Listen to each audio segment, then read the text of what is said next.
So a lot of people come to me and they point to someone else in their field, in their profession, and they say, that person has it all together. I could never do that. And they have that imposter syndrome, right? Do I really belong? Do I really fit in? I'm not that good. And it makes me think of a story from a couple years back. Good friend of mine, he's a musician. I'm a musician too. He asked me to film him playing a song. He wanted to put it up on the internet. He wanted it to look a certain way. This was a song he had written, and he had spent tons of time writing it, tons of time rehearsing it, even before I got there.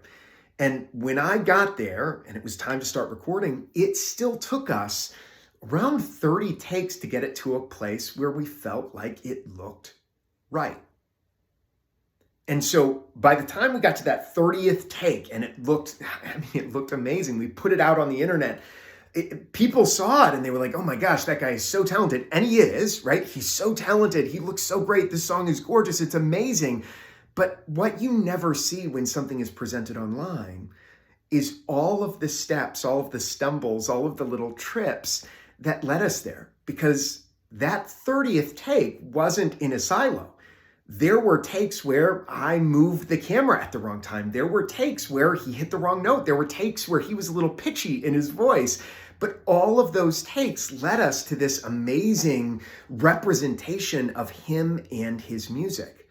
And whenever we're seeing something online and we're starting to second guess ourselves, all we're seeing is that final product.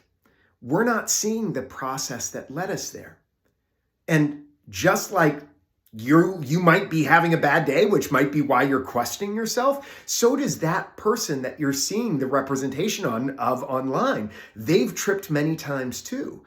And so just know that while you might have stumbled and you're second guessing yourself, that's just a step in the process of refining the product of who you are and refining whatever it is you do, because each of those stumbles gets us better and better and better if we stick with it. So I'm curious as to what comes up for you as you hear this.